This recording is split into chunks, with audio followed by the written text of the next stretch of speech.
Orgasmic enlightenment, where the sexual and spiritual come together. I'm Kim Anami, and I'm a holistic sex and relationship coach and a vaginal weightlifter. In this show, we explore all things intimate. I believe that our sexual energy is life force, creative energy, and we can use it to shape our worlds, strengthen our relationships, and self-actualize. I blend the most avant-garde information from neuroscience, ancient sexual practices like Tantra and Taoism, to renegade wellness modalities to show you how to create gourmet sex in your lives. Come one, come all. Sexual healing for men. I speak a lot about the importance of clearing sexual blockages. This is with the idea that we are all innately sexual beings, voracious, orgasmic, and libidinous, all of us. What gets in the way of us expressing our true sexual selves are our blocks. And in the case of men, the true potential of their cocks. So when I talk about blocks, I am talking about the unresolved traumas, negative experiences, and even beliefs that we have absorbed from our families and the culture at large that cut us off from the free flow of our life force sexual energy. Men and women have some of the same blocks and others that differ based on their sex. For example, sexual abuse and trauma can be experienced by both sexes, but circumcision, at least in the Western world, is a block typically experienced by men. Statistically, men are sexually abused less than women, but it still happens. And maybe in some ways it's taken less seriously because, men, they're strong and resilient. And the effects of abuse may show up differently for them.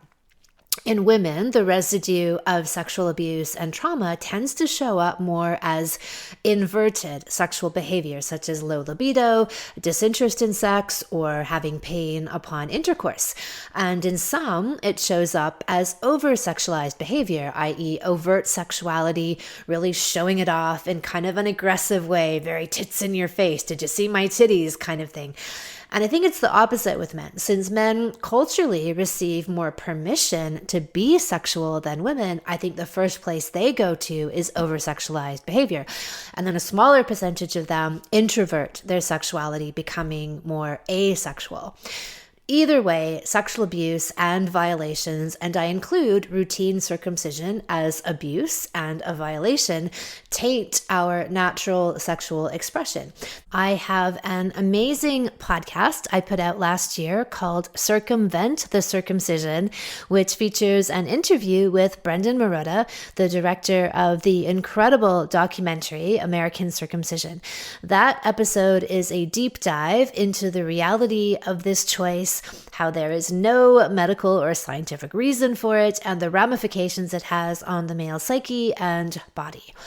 All of these things place a layer, a mutation over top of our innate sexuality, and if left unhealed, people can be handicapped by these things for life. In my work, this is fundamental to be addressed. It is foundational work.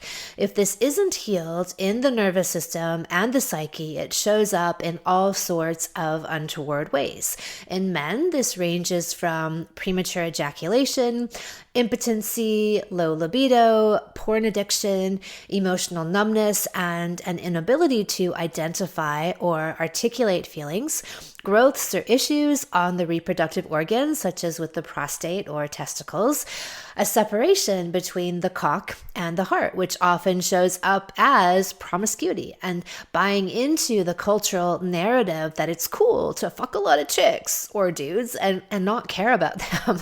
So Western medicine makes no connection between any kind of physical or emotional trauma and the resulting manifestations in one's body or their capacity for intimacy. To them, these things are just random ailments people get and great financial opportunities for allopathic doctors to band-aid them with any number of pharmaceutical drugs or surgeries without ever finding the root cause and an actual solution. And that's where I come in. I'm all about the root causes, ha ha ha, to my Aussie friends, and a permanent transformation and resolution of symptoms.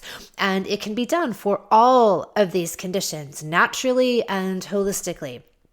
Until we clear these blocks out of our emotional bodies and our nervous systems, it's very difficult, if not impossible, to build a vital, healthy, transformative sex life. It's like having a leak.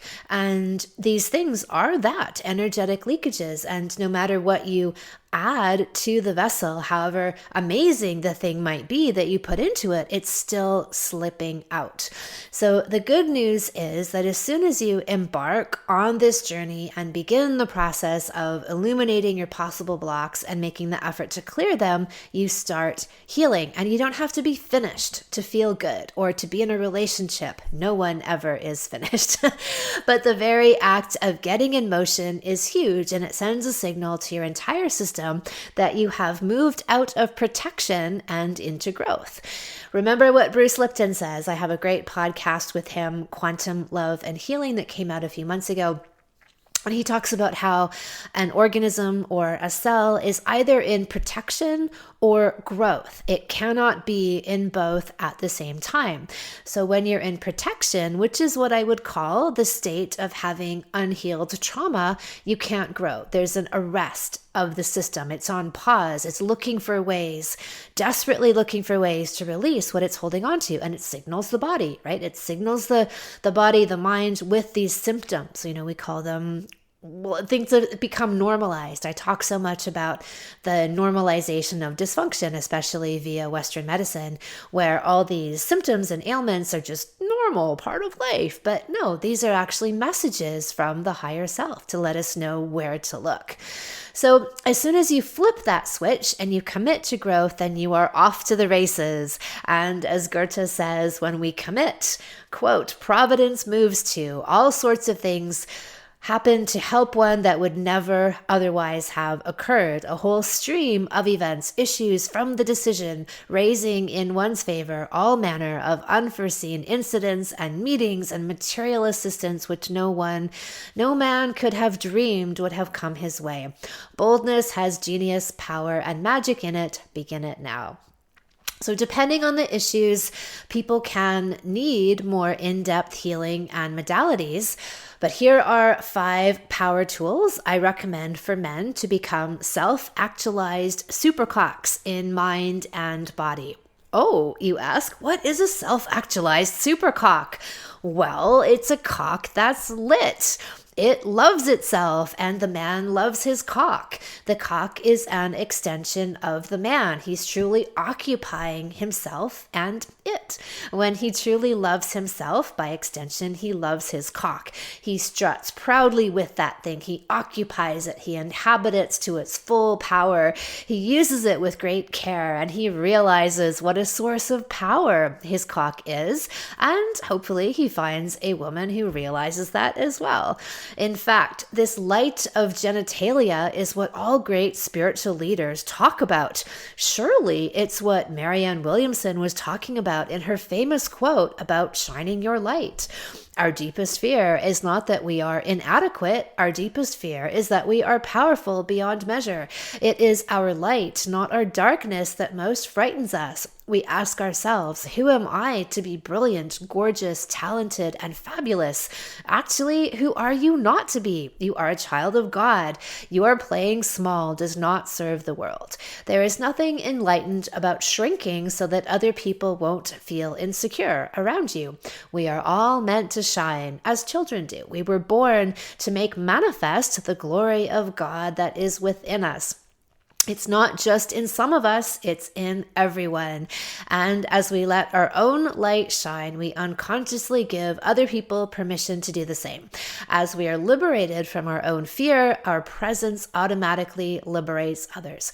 So how is that quote not all about cock? Your playing small does not serve the world. There is nothing enlightened about shrinking. And as we let our own light shine, we unconsciously give other people permission to do the same. Truly, your cock was meant to be brilliant, gorgeous, talented, and fabulous. So let it rise to the occasion. Please, women everywhere, beg of you. So here's how to get there. First thing I would suggest is testicle massage. So this is the equivalent to breast massage in women. In a culture that separates sex from, well, life, it's no surprise that people dissociate from their sexual organs. So this dissociation manifests as body parts that, because they have been so disowned, end up being cut off. And sometimes literally, wombs are removed, prostates are taken out, breasts are chopped off. If only we loved our body parts more, maybe they would stick around. The worst case scenario is people being so disconnected from their sexual organs that they shrivel away.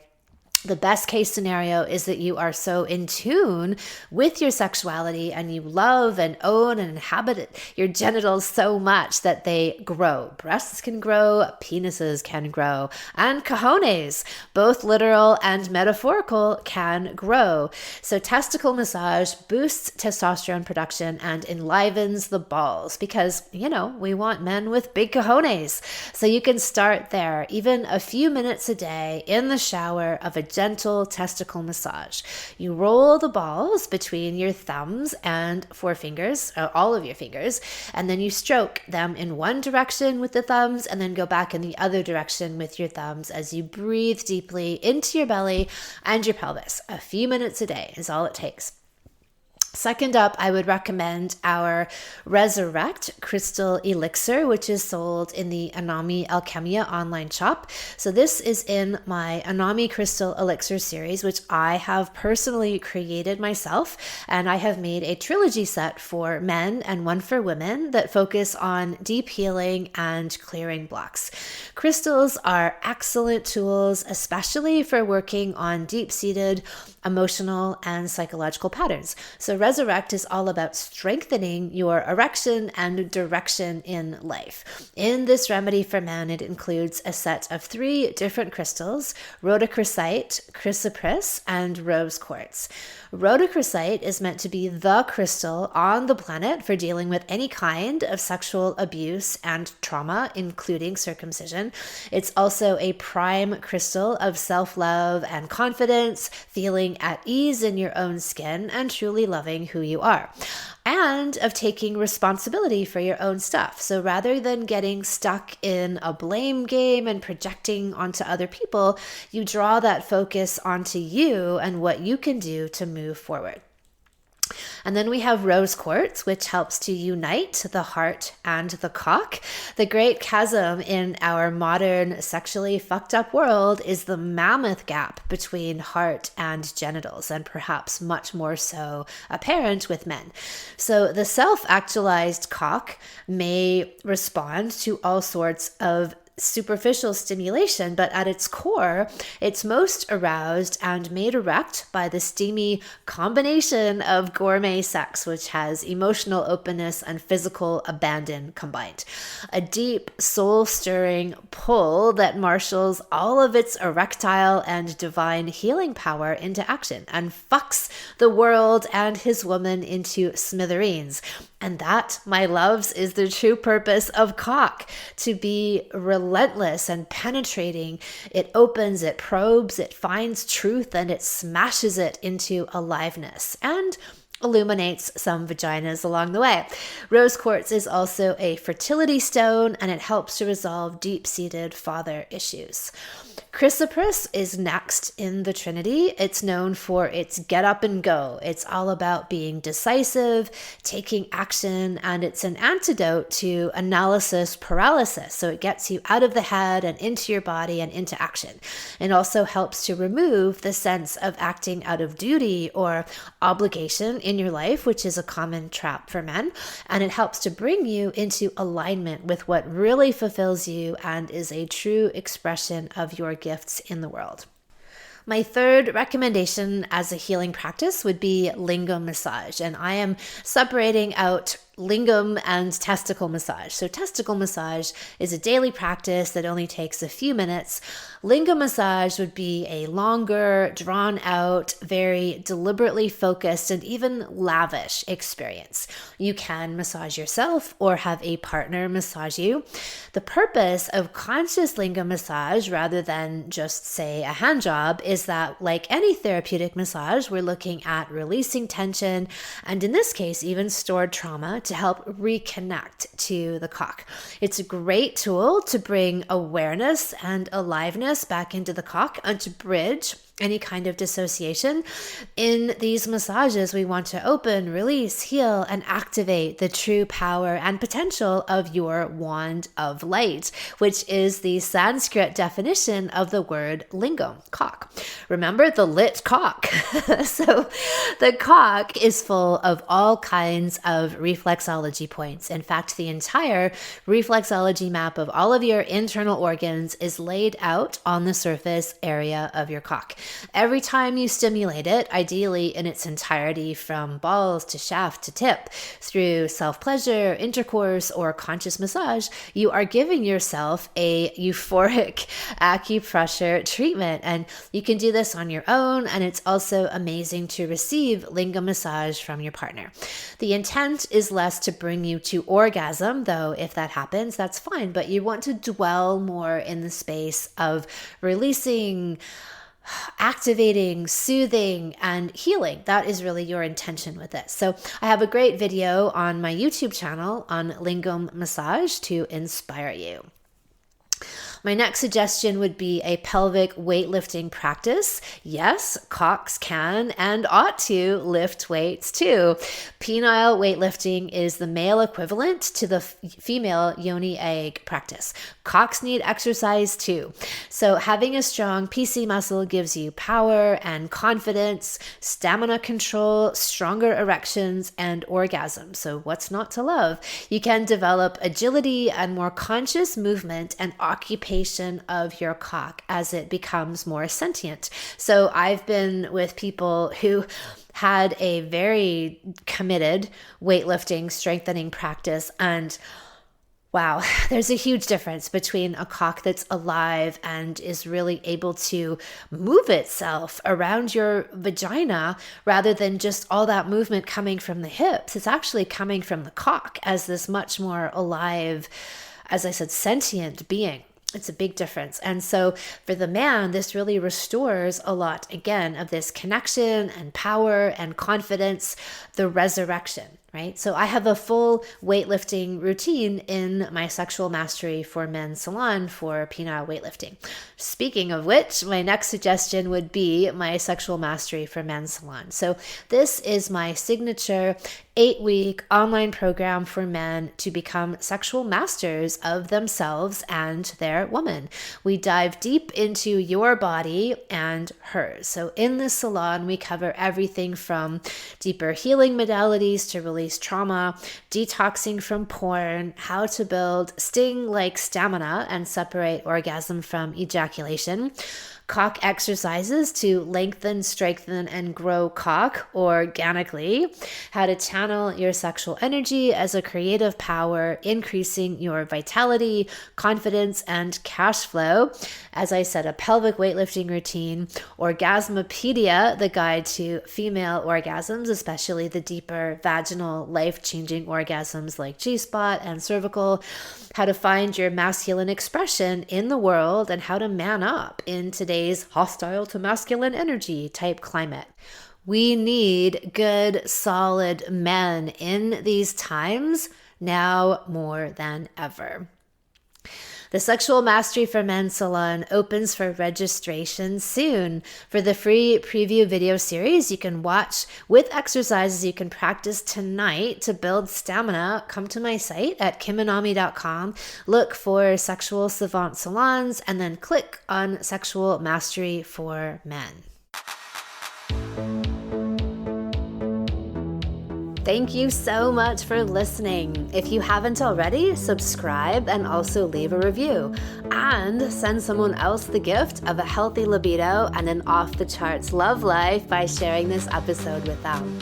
We'll be back next week, and in the meantime, many happy orgasms.